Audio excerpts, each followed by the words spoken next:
Welcome to Talking Giants presented by SeatGeek. I'm your host, Bobby Skinner, here with my co-host, Justin Pennick. And we got our annual June episode of Giants Areas for Improvement. So we're going to go we each have one offensive and one defensive thing. Hyper-focused, not like they got to block better. Everything.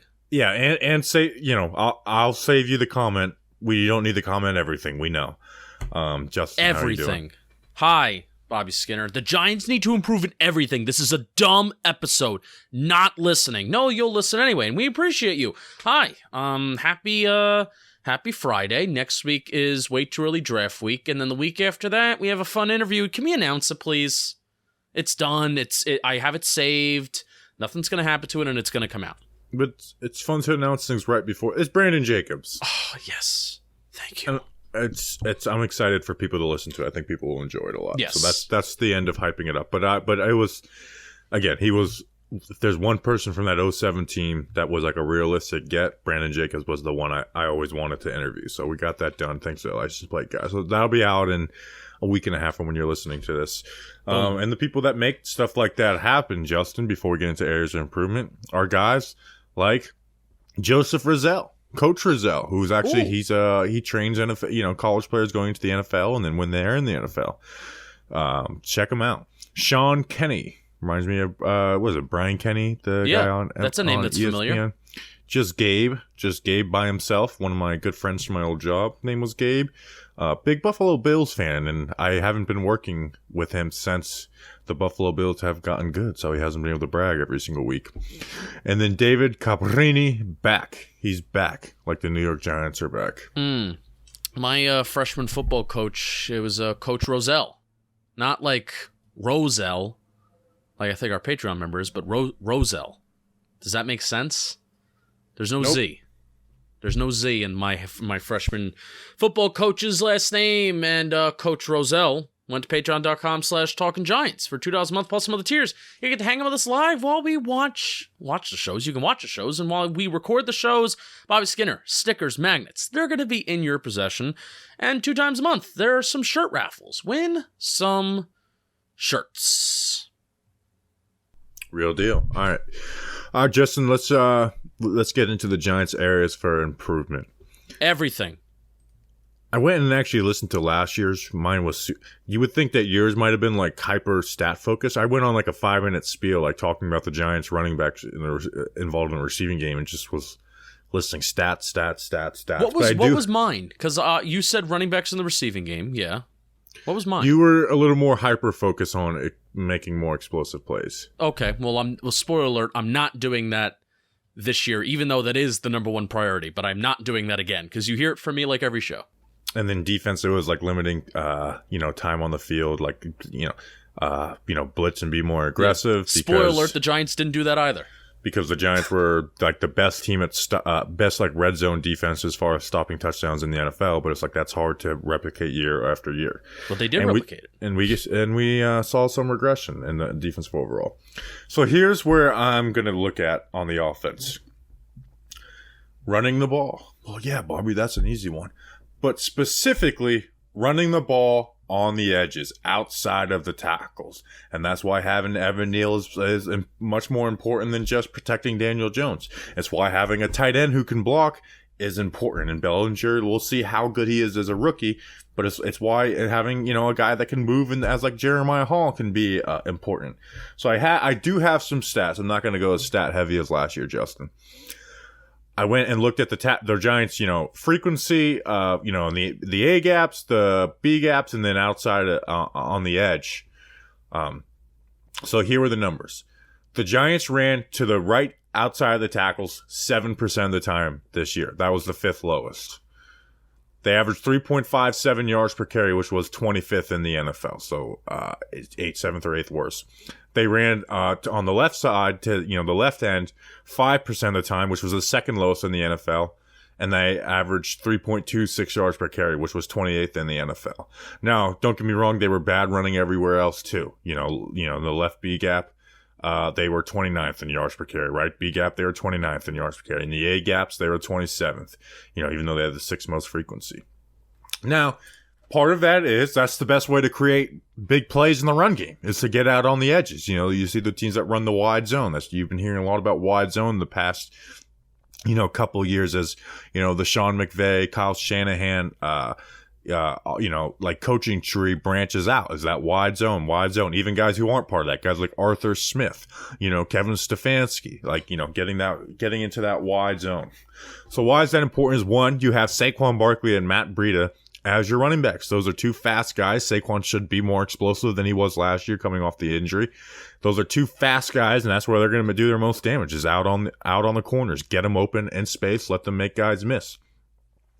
So I looked at the teams that were the top three running to the right, specifically on the outside of the tackles. They were the Chiefs, the Vikings, and the 49ers. Those were the top three. So the Vikings, that's, very familiar with, Dalvin Cook. They still run a form of what they did with Kevin Stefanski and, Gary Kubiak's son. And then the 49ers and the Kyle Shanahan, that was very, very important. So it's important to be able to run outside the tackles. One, just that's more that teams have to respect, the more that you can do, not just running up the gut. If teams have to, play you out on the outside, it changes the way a defense, fits up their run game, changes the way they bring their safeties. So that's important. But to be a better play action team, and that's why I did it specifically to the right, it's because not all play action is created equal. The 49ers, the Vikings play action is much more effective because they have the threat of those outside runs, which means you have linebackers flowing instead of up and then having to get back. If you're doing just a play action up the gut, they're flowing from side to side and getting them out of place. So not only are they just moving forward, they're moving forward and to the side, and that allows for crossing routes on the backside. Whether it's, if you're booting out of play action left or you're just flowing with play action right. So I looked at it. So the Chiefs, the Vikings, and the 49ers were the top three in those frequency of those right end runs. Now, the Chiefs get a lot of too high treatment, and so they're not maybe the best indicator of this. But play action yards per pass, the 49ers were ranked third in the NFL. The Vikings were ranked fourth, only after the Rams. That makes sense. Surprisingly, guess who the second most play action yards per play in the NFL was? The Seahawks. Seahawks. Okay, yeah. Which was pretty surprising. So, again, as the Giants trying to move into some more zone running, which, again, Feliciano may not be the best, but the center is the least important part of that. As they get athletic guards, Josh Suzudu, they get Mark Lewis, who's got run game experience, or is good in the run game. Evan Neal, who can really seal off the edge and move with that size. That is something that the Giants specifically, I think, need to get better at offense, is getting better at those outside runs, outside zone runs, not just simply for the running, but to have more effective play action. I wholeheartedly agree. And, there is no easy plays with this offense, and especially I think there's the lack of a run game overall with the Giants. It kills the offense because, forget it. Forget having a run game that can get you 4 or 5 yards a pop. When you have a running game that you're so often tackled at or behind the line of scrimmage, that just derails an offense. So if you do want to run on a 1st and 10, if you do want to run on a 2nd and long, which isn't a smart move, but more often than not, the Giants wanted to run on a 2nd and long, it just ruins a drive. It ruins a drive on an offense that just was not efficient at all. And if you can get some bigger plays out of those outside zone runs with Saquon Barkley and company, Matt Breida, can really, I think he can bring that element as well to be success outside in that wide zone scheme. Yeah, with the 49ers and the Bills a little bit. So Matt Breida has the experience in that. So I'm hoping if he's going to be used at all, that's where he's used on those outside zone kind of runs. And we know that when we had Jordan Rana on here 2 years ago, he talked about at the start of the 2020 season, that's what Jason Garrett, at least in theory, that's what he wanted to roll out. And they just couldn't because of the personnel on the offensive line. But I'm kind of done with the excuse of personnel on the offensive line. Don't let the offensive line limit you what you want to do schematically. We're at a point where the Giants' offensive line isn't perfect, but it is much better where it was in 2019, 2020, and 2021. Don't use the offensive line as an excuse to not do something schematically. Let's see what we got. Well, now you got Evan Neal, who can move well in the run game, can seal guys off. Hopefully Bellinger can develop as a good blocking tight end. Again, there might be some growing pains early with him. And then, how well does Jeremiah Hall work out? Like we know he can move and get out there. How well will he work as a blocker out there? Although I do think Jeremiah Hall will work better in that outside, that wide zone blocking compared to the power up the gut, head up with a linebacker or crash or, kicking out a defensive end. I do think he'll be better out in space compared to in gap scheme. So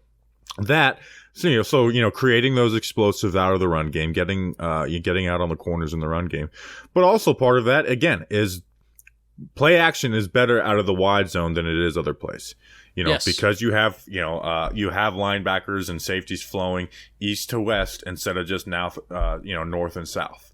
So it's like you got to get out on your horse and get there, or you're going to get sealed off and they're going to get a 25-yard run. Whereas when it's up the gut, it's just a lot different. So you get those just kind of pictured in your head.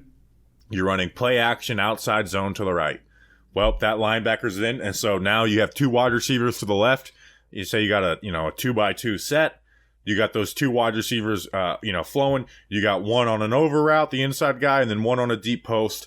And the right wide receiver on a go ball, and now if it's cover 3, you got something underneath towards the seams. And it just makes those plays much more effective, and that's why you've seen guys like Kirk Cousins and Jimmy Garoppolo. I was just about to say, like, it's not a coincidence that you have. I'll use a phrase that the kids use: mid.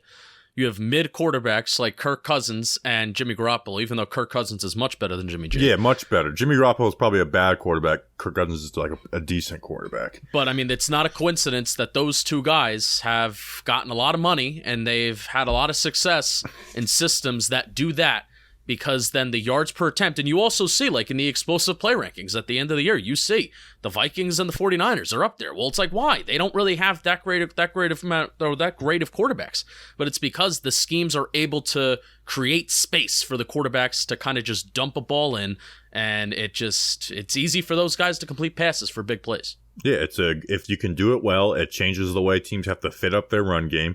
It changes how they have to be, aggressive or passive as their linebackers are bringing their safeties up, and it just puts guys open in space. Like, let's get Kadarius Toney wide open on an over route, and instead of him having to beat 7 guys to make an explosive, how about he have to beat 1 or 2 guys to make an explosive? Yeah. So that's the type of stuff I would like to see, is being better at running outside the tackles, wide zone, and then in fact making the play action game more effective and better. Awesome. For it. Totally agree. Diversifying the offense. What is my next area of improvement, guys, is the way that you buy tickets. Oh, yeah. Today's episode is sponsored by SeatGeek. Live events are back, which means you can get $20 off tickets at SeatGeek with promo code GIANTS. If you don't know what SeatGeek is, figure it out. They're a ticketing app that makes buying tickets super simple. We got the app on our phones. I do have it on my so I have to admit that I got a new phone recently and has I think 128 gigabytes on it, but my old phone had 32 gigabytes. So I would have to delete the SeatGeek app every single time after I bought the tickets. And then when I need to buy tickets, I'd re-download it. But now it's on my phone, and it's on my phone for good, because I'm never going to use all those gigabytes. So my phone usage life is a lot easier. So, but if do what you got to do to get it on your phone, whether it's football, concerts, basketball, baseball, festivals, or more, SeatGeek puts tickets from all over the web in one place to make buying simple. SeatGeek rates every ticket from 0 to 10 to make sure you are getting a good deal. Green means good, red means bad. Every ticket on SeatGeek is backed by their buyer guarantee, so you can shop for tickets with confidence. Don't worry, we've got the hookup. Use code GIANTS for $20 off tickets at SeatGeek. That's $20 off your first purchase with promo code GIANTS. Make sure you click the link in the description to download the app. Code GIANTS for $20 off your first SeatGeek order. Speaking of tickets and going to events, you tweeted it. I tweeted out the dates that they happened in the past. The Bills tweeted out 12 open practices. I'm really antsy to get the schedule for Giants training camp. Yes, I am too. I mean, every year I'm antsy for it, because also they're probably going to do it ticketed again, because they can't just open it to the public. They can't. And that is one thing that it sucks, but I get it. We're going to have a few people on at the same time and coordinate. We're going to need 3 tickets for every session. So. Well, I think you can get I think you get like an opportunity to get 4 for each session, so we'll do that. But also so that it does suck is because they're free, everyone just gets them at first, and they're all immediately, and then you're done. I'll figure it out. But us license plate guy, we try and do our best to, if people aren't using them, to be like, hey, like this guy has 4 tickets to this, this training camp. So we try, when you do get them and you don't need them, tweet at us, tweet at license plate guy, and we'll usually be able to do that. One other reason why is, so one of my favorite bands is Slightly Stupid. Sure. That's what you are. Wow. That was mean. Sorry. Hey, I don't care. I love that band. So here's the thing. They are literally in my city is not a big city, but they are in my city on August 5th. So I was a little depressed. I was like, man, I'm going to be in New Jersey. You're probably going to be up here. Yeah. But on July 30th, they're going to be in Asbury Park, New Jersey on a Saturday. Wow. Okay. So, Stone Pony? Yeah, Stone Pony. I'm looking at it right now. So I'm hoping that they open it up before then, because I would love to get to that concert on that Saturday. I feel like July 31st is a sweet spot for having camp open. 100% is. It's a sweet spot. Yeah. Well, I look at some other ones, and they opened it like in the July 20th. So at first, when I looked at their tour dates, I was like, man, I'm just going to miss them like 2 times. I'm literally going to get there to Jersey right after they're in Jersey, and I'm going to leave Florida right before they're in my hometown. So you're going to make me go to a Slightly Stupid concert? I don't care who goes. I'll go by myself if I have to. Wow. You take the van. I will take the van. I literally will. Like, I can't wait to drive that freaking van around. So we'll see. Maybe I'll get a group of Slightly Stupid Giants fans. Yeah, Slightly Stupid Giants fans. So, which is basically all of us. All right, Justin. What is your offensive area for improvement?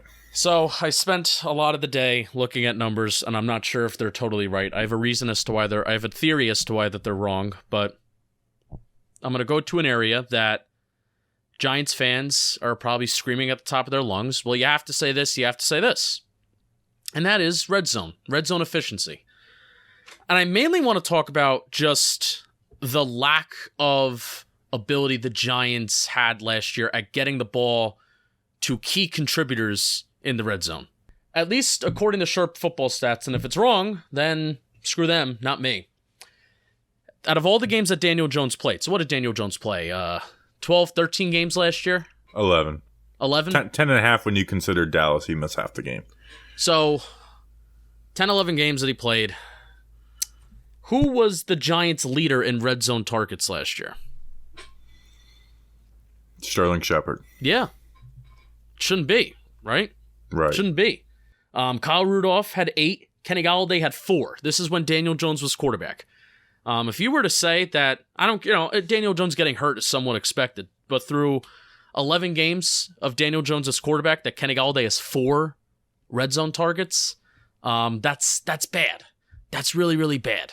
And they weren't even great targets. No. And if you break down, well, hey Justin, they're running the ball well inside the red zone, maybe, right? Well, here are the Giants rushing touchdowns inside the red zone by quarter from weeks 1 to 18. First quarter 1. Second quarter, 1. Third quarter, 0. Fourth quarter, 5. Scored a lot of rushing touchdowns in the fourth quarter in garbage time. So great on them. So not even Saquon Barkley is not getting the ball often inside the red zone. Kadarius Toney not getting all that often. Kenny Golladay, the guy that we signed, even Kyle Rudolph. I mean, if there was one thing that we were expecting him to do well, it was just get the ball in the red zone. And maybe we don't even know if they were just bad players in the red zone, but they just were never given the opportunity to be good in the first place. And that's why you put a lot of money in Kyle Rudolph. It's why you put a lot of money in Kenny Golladay. It's why you draft Saquon Barkley 2nd overall. So they're, when you're down inside that 20-yard line, inside the 10-yard line, inside the 5-yard line, their performance inside the 5-yard line was much worse on a success rate than it was from the 5 to the 20. It's why you put a lot of investment in these guys, and they were really, really bad last year. And their red zone touchdown rate last year was worst in the National Football League. You want to know who was best? Who was best? Buffalo Bills, right? Yes. Weren't the Kansas City Chiefs second? Kansas City on a red zone, they were 11th. Oh, okay. But I mean, I'm sure you can twist that into, hey, scoring in the red zone, maybe they were second. So there's a whole bunch of different stats you can look at inside the red zone. And so as part of like it's bad scheme, like, and I have proof of that. And then part of it is players, talent, the skill guys, and part Daniel Jones. And then the part where it melds together perfectly is the red zone fade is one of the least efficient plays in the NFL. It's like there's numbers on it that it is just not as effective as running a different type of, just different types of plays or handing the ball off. Pair that with Daniel Jones is an accurate QB, except for he just doesn't throw good red zone fades. No. Like he's just not good at it. If you throw a slot fade from 50 yards out, he can put beautiful placement on it. But the red zone fades, I don't know what's in it, but he just has a bad, he does a bad job throwing those. I don't know why. I don't know if it's a mental block. Like, I don't know why. He's just got to, I don't know if he's never had it, like guys, but he doesn't know how to just like throw it up and let the guy make the play. Like he's always trying to throw the ball perfectly, and that leads to bad red zone throws. Yeah. So outside of explosive plays, and maybe you can even make an argument for more. I mean, what do you think? The thing that you want to see more of an area of improvement in? Red zone efficiency or just more explosive plays?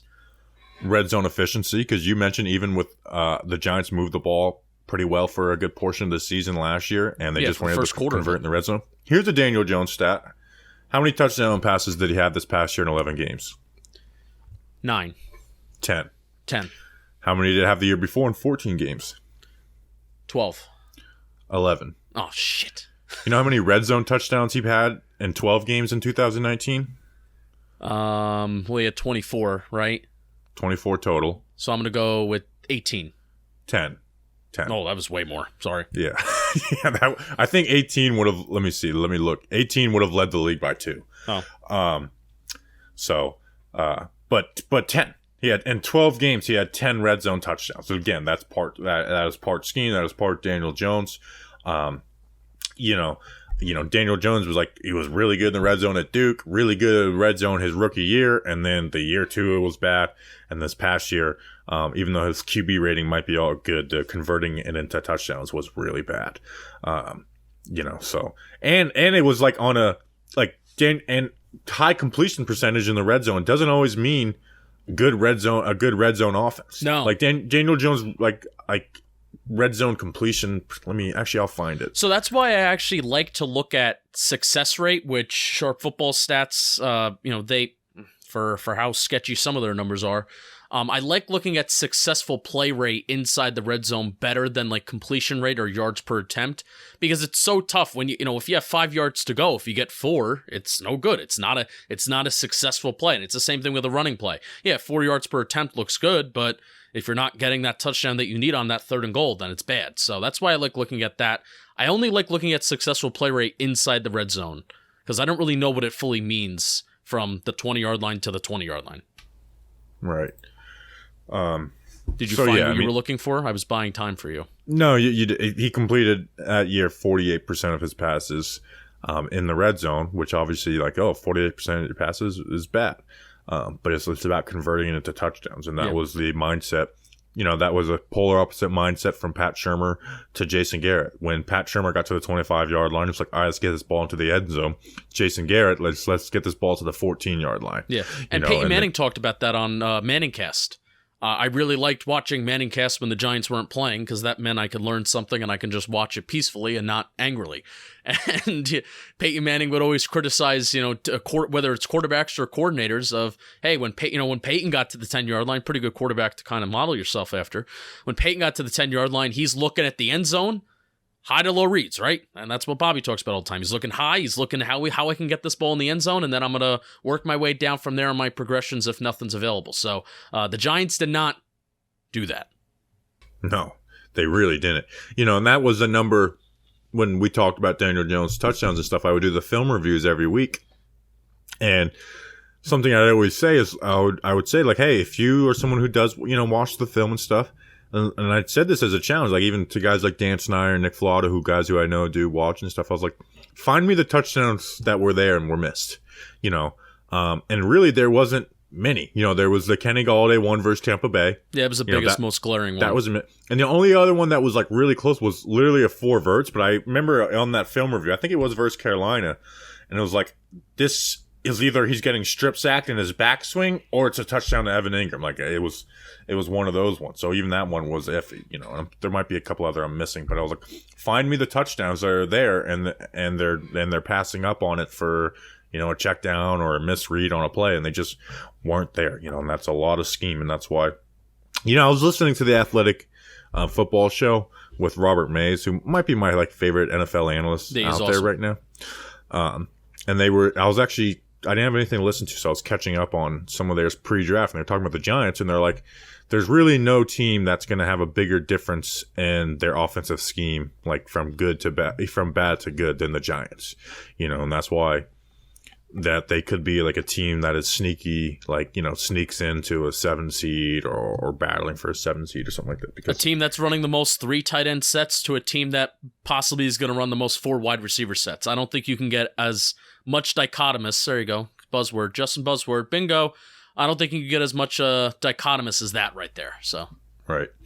All right, Justin, let's move to the defense. Sneeze. Unmute yourself. Damn it, I'm talking. Nope. Held it in, baby. All right, here's something I've got.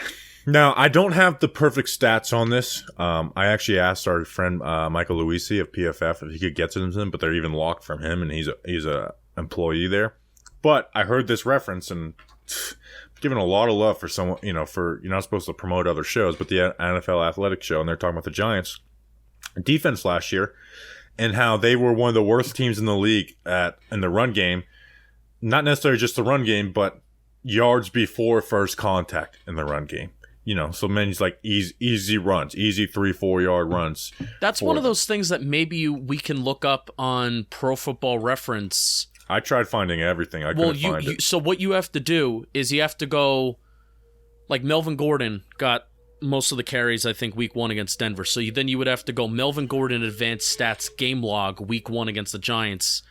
And then yards before. I think they do track that, so I'll see if I can work on that. It's just then you have to do it for every single team. I know, yeah, week. that's the thing that sucks. But go ahead, keep going. But just trust me, bro, they were bad at it. So yes, let's look at it. So essentially, big picture is being less inviting and less easy runs for the defense. It's like, well, the secondary is going to be bad. I want to talk about that. The Giants total in the NFL as far as rushing were 23rd in yards per carry, which again isn't good. It's the bottom half of the league, but it's not like it's not like the Oakland or the Las Vegas Raiders where it's like it's just totally tormenting you, even though there was some really bad run defense games. So I got Wink Martindale. Wink Martindale's secondary was torn up. They gave a lot of passing yards. But Wink and the Ravens were the second best in the NFL at stopping the run last year as far as yards per carry. And I think sometimes we forget when we have the Wink Martindale conversation of how his defenses fell off last year. They were still the 19th ranked scoring defense in the NFL. Yeah, there was really the only area in which they were super, super, really, really bad was the explosive play rate through the passing game. And I'm looking right now on Football Outsiders. 32nd in passing. The Ravens defense was the 4th best against the run last year, and then they were the 3rd worst against the pass. So it really, I mean, that's where the dichotomy was present. But then it brings up the question. I don't want to just derail you, but it brings up the question of what is more important to stop in the NFL? Is it more important to stop the pass, or is it more important to stop the run? I think you have to take into account what your personnel is, and that the Giants have a bad secondary. They're not going to have a good secondary this year. No matter, they might have a couple good secondary players with Adoree and Xavier McKinney if those guys are able to stay healthy, but they're not going to have a good secondary. And I'm going to use the Bucs as an example, who had a bad secondary for the majority of last year. Had Richard Sherman playing games and then got hurt. Like, it was a bad secondary for a big portion of the season.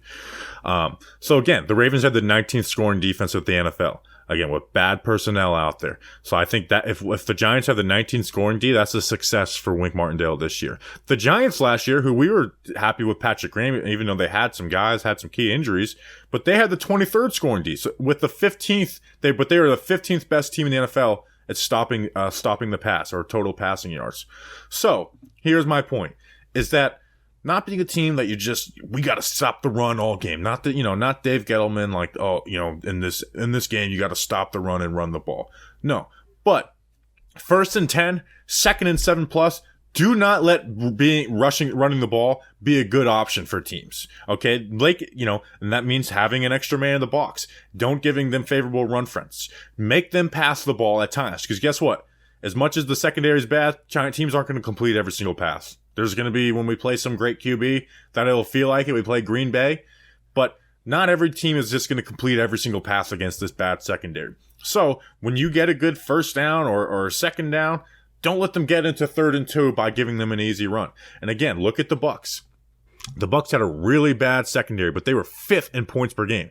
They stopped the run. They were the best team, as far as... I thought as stopping the run. They were 3rd in total. They were 3rd in total yards, but they 17th in yards per carry. But that was because teams just didn't run the ball against them because they didn't give teams the chance to run the ball to them. So teams want to run the ball.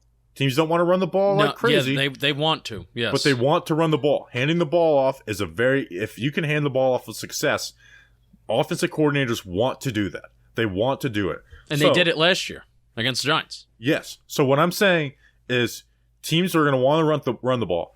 Don't let it be an easy option for them. Your secondary is going to be weak. So again, you don't have to sell out and just like we're going to be the top 3 in run defense.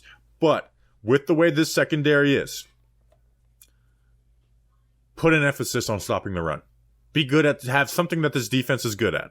Okay, give yourself chances to win games. There may be some bigger plays. There may be some more explosives. But, just like, playing the cover 2, cover 4, make the QB make a mistake. They're going to make mistakes when you blitz and stuff like that. So that is basically giving them less favorable run fronts. When it's 2nd and 7, don't let it be an easy rundown for them. Make that have to, if they want to really run the ball, they want to be the Tennessee Titans, they want to run the ball in 2nd and 7, make it because that's what that team does.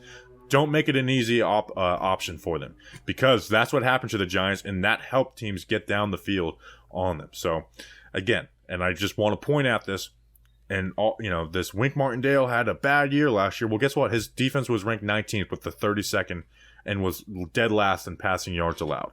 Dead last in passing yards allowed, and they had the 19th scoring defense, and that is what it is about at the end of the day, is scoring points. And the Giants, who I was impressed with Patrick Graham last year, even though there was some bad moments, had the 23rd scoring D when they were the 15th best at stopping the pass. So again, big picture, put it in one sentence. Don't be as inviting to run the ball and give teams less easy runs. And that's one of the main reasons why teams were able to just sustain drives last year, too. Just sustain drives, is because they saw that, all right, we're not going to have Jabril Peppers in the box, and that was a criticism that you had last year. First of all, why is Jabril Peppers not on the field? Second of all, why is he not being used in the box, and why is he being used solely as a man coverage safety? It's not that he's bad in that role, but he's not the best at it. So, changing Jabril Peppers' role from the 2020 season, it resulted in a worse run defense, and also losing Blake Martinez. I mean, that's a huge element and factor. Blake Martinez will be just an automatic improvement to this. Too. So that's part of it too. Losing Blake Martinez really did hurt what Patrick Graham wanted to do. So again, it's just don't make it an easy run. I'm not asking for us to allow 3.9 yards per carry. I don't care if it's 4.3, 4.4, but make those 4.3, 4.4 have to be due to big blocking, like good blocking, not just easy runs. And that's what the Giants defense did, is they allowed easy runs last year. The Giants were the worst rushing defense in the National Football League, according to DVOA, which is an efficiency metric. So I don't know what the raw numbers of yards say, but they were the worst. 23rd in yards per carry. Well, then if you like narratives, then you can say, on an efficiency basis, the Giants defense were the worst, and then you can say that to all your friends. So there you go. Wink Martindale was almost the best, and the Ravens. What is your defensive? Well, actually, read an ad, or actually, you could read an ad. Yeah, I'll read an ad. Bobby Skinner. So a lot of people have been talking about how svelte I am. I believe that's the correct way to pronunciate it and to say it. And part of the reason why is because I am getting healthy with AG1 and Athletic Greens. I started taking AG1 because I am a guy who wants to start off my day fresh. I want to get the vitamins, nutrition, and the nutrients that I need. I want more energy to boost me throughout my day. So, what is this stuff? With one delicious scoop of AG1, you're absorbing 75 high-quality minerals, whole food source superfoods, and probiotics to help you start your day right. This special blend of ingredients supports your gut health, your nervous system, your immune system, your energy, recovery, focus, and aging, all the things. It's the one thing with the best things. Athletic Greens uses the best of the best products based on the latest science with constant product iterations and third-party testing. It is recommended for professional athletes, which I know, Nick Gates, if you're listening to this, I messaged him on Instagram the other day because he posted a picture of himself on his story because he took pictures. And I said, "Looking good, Captain." And he said, "Thanks, my boy." And I appreciated that. For every purchase... Also, other note, I sneezed while you were reading the ad. I saw it and I wanted to comment on it. I hate not hearing you sneeze. For every purchase, we donate to organizations helping to get nutritious food to kids in need, including No Kid Hungry here in the U.S. I love that. Now it's time to reclaim your health and arm your immune system with convenient daily nutrition. It's just one scoop of water. It's one scoop of cup in a water every day. That's it. To make it easy, Athletic Greens is going to give you free a 1-year supply of immune-supporting vitamin D and 5 free travel packs with the first purchase. All you have to do is visit athleticgreens.com/giants. Again, that is athleticgreens.com/giants to take ownership of your health and pick up the ultimate daily nutritional insurance. Thank you, Athletic Greens. Thank you. You know what I mean. Down with JPP. All right, Bobby. My area improvement on the defensive side of the ball has a lot to do with the passing game. Yours was the rushing game. Mine was the passing game. So what I did, I have a nice little spreadsheet here, and for all 17 quarterbacks that we faced this year, I charted their average time to throw. And I also charted their average time to throw on the season. My theory is the Giants basically let a lot of their opponents just sit back there in the pocket. They had a lot of time to throw, and that's one of the reasons why teams are able to just nickel and dime us down the field. They can just sit, throw it to the receiver, running back, tight end, whoever's open. Boom, drives were able to be sustained themselves because the Giants just put no pressure on the quarterback. They had all day to throw. My theory was correct, Bobby. There were 8 games last year out of the 17 that we played. 8 games last year where quarterbacks had more time to throw in the game that they played against the Giants than their average season time to throw. 8 games, that's a lot. 5 games where it relatively matched the quarterback's time to throw when they played the Giants. It relatively matched their season. So that's 13 games out of 17 games this season that quarterbacks were either had more time to throw or their time to throw matched their season. So it's 13 out of 17. There were 4 games this season where the QB released the ball quicker than their average time to throw. That is not very good. Do you have those 4 teams off the top of your head? I'd be interested in hearing. I should have wrote them down. Talk a little bit and I'll let you know. Maybe it's the Panthers. I mean, we got a lot of sacks in that game. One of them was the Cowboys, the second Cowboy matchup. Oh, word. One of them was quarterball that game. One of them was Tua Tagovailoa. That doesn't even count though, because the Tua just gets the ball out quick. It was 2.33 seconds, and the season average was 2.52, which is insanely quick. And then Taylor Heineke week 2. Okay.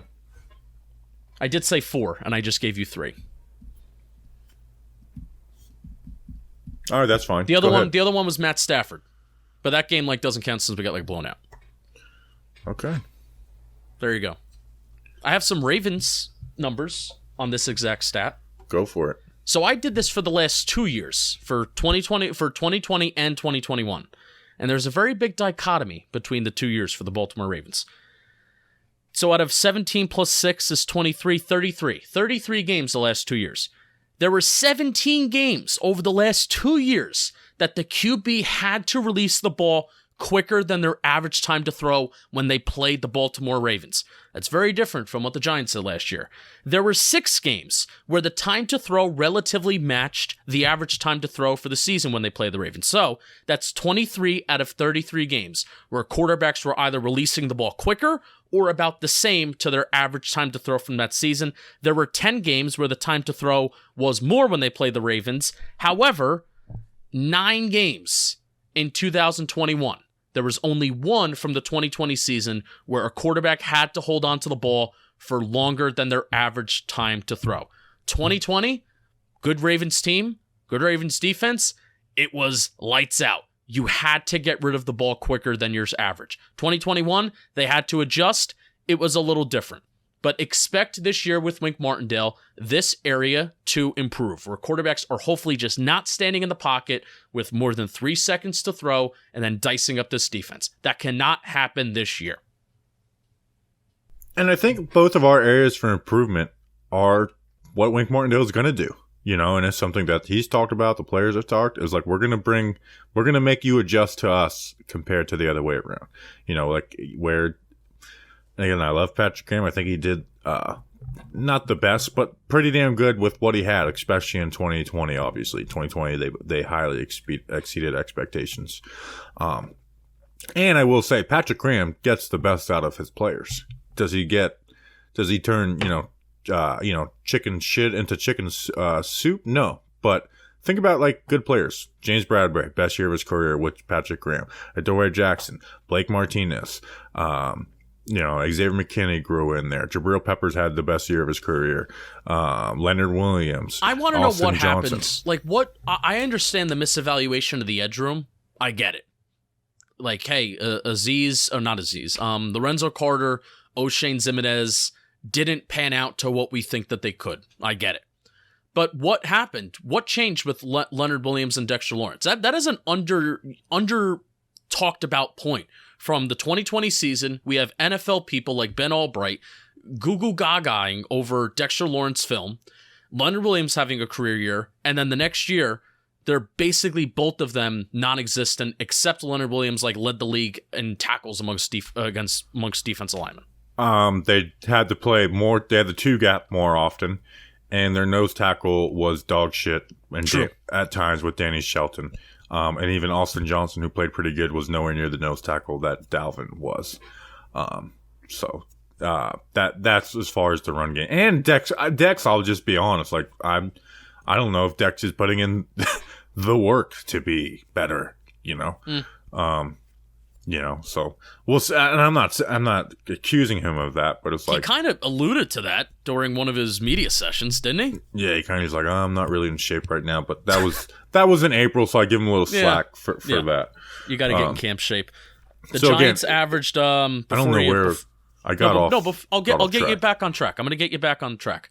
The Giants averaged 4.65 QB hits per game this year. That is fucking abysmal. I am all for pass defense. Really bad. I am all for pass coverage, and I'm all for pass defense first over pass rush, whatever. But I mean, the game of football is a nuanced game, and you do need multiple things to be going somewhat right to be successful. On average, if you're hitting the quarterback 4.5 times per game, that is really, really bad. And that is all defensive players. I'm not just talking about the edge rushers, the interior defense. I'm not just talking about the front. I'm talking that is everybody. Everybody. Yeah, pass rush ends drives, where coverage helps sustain a defense throughout a season and throughout a full game. Pass rush ends drives, and I think that's something that Wink Martindale really believes in, and that's why he brings the pressure. Yep. He may not have the secondary in place for it to be, again, this defense isn't going to be really good this year. Or maybe it'll be 2020, where we said the defense isn't going to be very good, and it ends up shocking us. But that's usually how that happens. In 2020, we were like, "Oh, the offense is going to be good." Hey, 2019, it was solid. Daniel Jones' second year, shit. That's usually how it works. And Jason Garrett's like, "I'm going to destroy your whole life."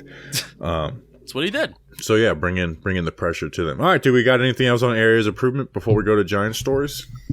No, I really liked that. And I thought we did a good job of not getting too complicated with stats, but also talking about areas in which the Giants need improvement. And it may not be that fully obvious. Yeah. That's why I like doing this episode, and it honestly kind of forces you to use your brain and think about things more in depth than more than we might do in June. And revisit like what happened with the New York Giants last year as you get ready. Before we get into Giants stories, it's time to step up to the plate with DraftKings Sportsbook, an official sports betting partner of Major League Baseball. Should I go on a rant about how I hate baseball and why do they give us this baseball? Just kidding. No. New Got in trouble customers. last time you did that. Yeah, and our head of sales is going on maternity leave, so I don't want to put that stress on her. New customer. I love DraftKings, and you know what? I'm getting into baseball. The Yankees are really good, and I kind of had. They're too good. I know. So here's where I am with the Yankees. I kind of had a thought today. I'm like, man, I do love the Yankees. Like, don't get, I don't tweet about it a lot. It's just not my lane. But like, and they have kind of taken the life out of me where there's expectations the last 4 years and they have just fallen short consistently. Yeah. So I still am, and like, this is awesome what they're doing right now, but I want to see it in the playoffs. Be a stereotypical sports fan. I want to see it.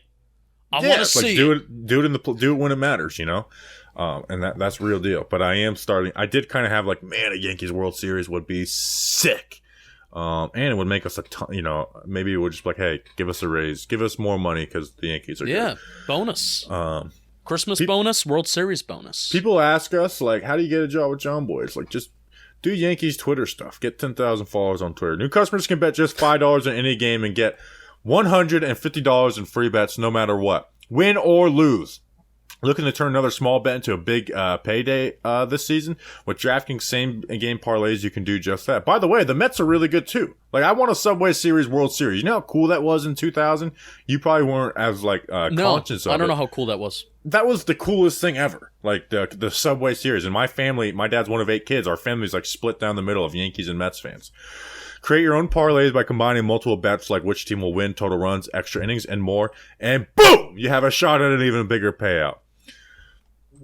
So, you know what? Maybe you could do, it's not a same game parlay, but maybe you could do like a parlay of like Yankees and the Mets making it to World Series. I don't know.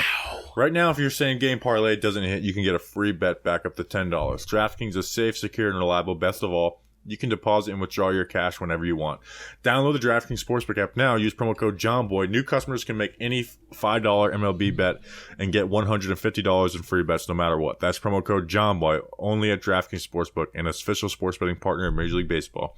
Minimum age and eligibility restrictions apply. See show notes for details. MLB trademarks used with permission. Quick, who's going to win Game 6 of the NBA Finals? Warriors are up 3-2. It's in Boston. Well, give me a Game 7. Warriors. Yeah, that would be not a Game 7. Celtics.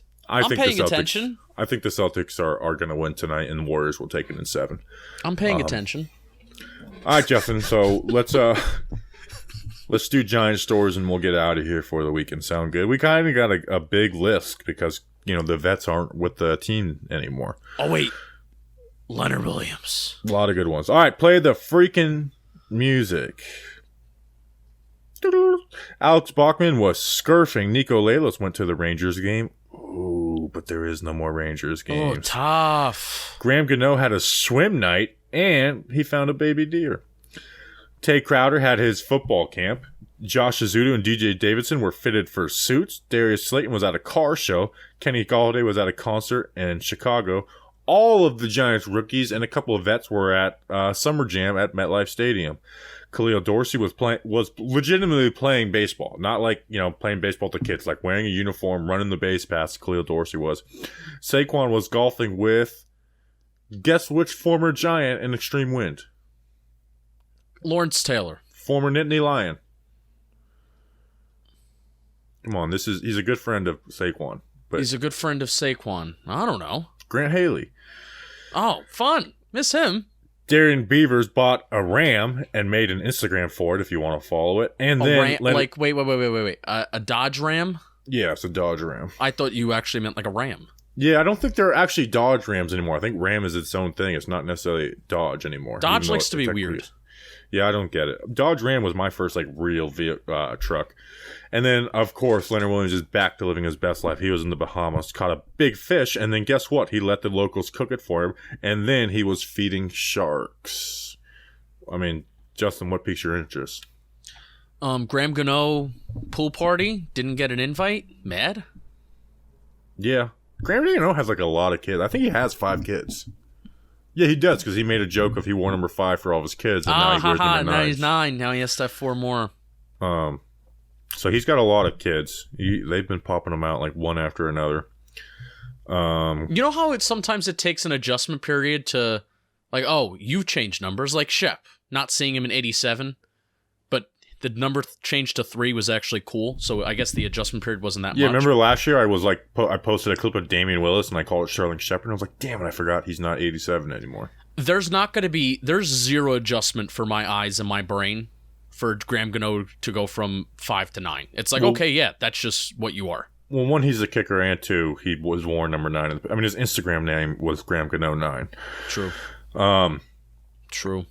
Leonard Williams feeding they wrote Tiger Sharks in the Instagram caption. I don't know if they were just trying to fool people, because Tiger Sharks are like top 3 and they're like one of the 3 like sharks that bite humans the most. Yes. But it was just nurse sharks. I have a story about nurse sharks. I was snorkeling in the Keys in a shallow water reef when I was a kid, and I went around a piece of coral and was face to face with a nurse shark, and I've never swam so fast in my life, even though it wasn't dangerous.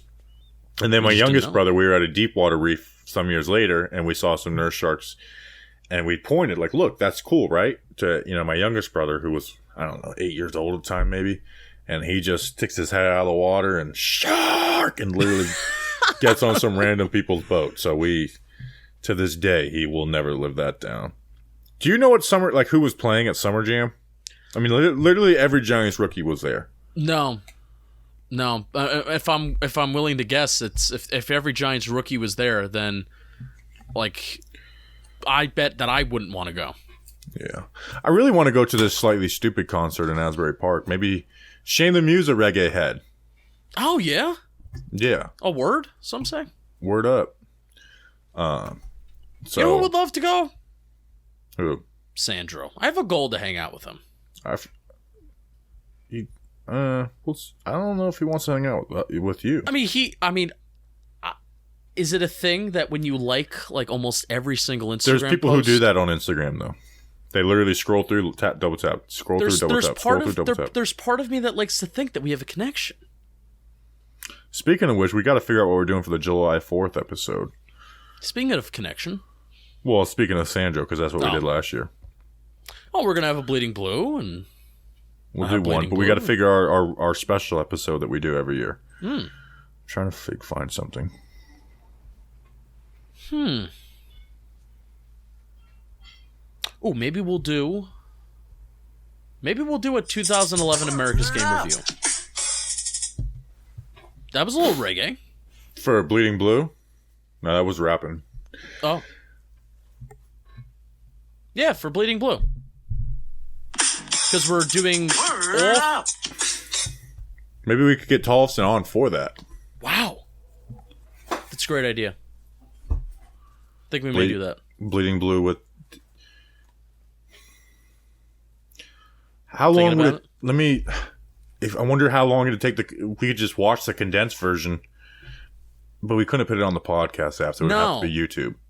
No, we could literally download the condensed version of the Super Bowl and use it on StreamYard and just watch the Super Bowl with Dave Tollefson. But you can't put any broadcast angles of anything on YouTube. Oh yeah, I forgot about that. We'll figure something out. We'll think about it. We'll think about this weekend. And you know what you guys should think about this weekend? Nothing. Enjoy it. Have a good time. Go to the beach. It's freaking record heat down in Florida, so I'm gonna get some beach time this weekend. So, and we're gonna get ready for our way too early draft week next week. So we're gonna be looking at 2 QBs. By the way, we're not looking at Bryce Young and CJ Stroud because you all have your opinions on them already. Y'all. Anthony Richardson, I kind of like, and then Hendon Hooker, who. There's things I like about him, but there's a lot of hesitations I have with him. But Anthony Richardson is fun, and I can't wait to watch him this year because he really didn't get much playing time last year. So we'll see you on Tuesday for that. So we appreciate you guys. Have a good weekend. Until Tuesday, let's go Big Blue.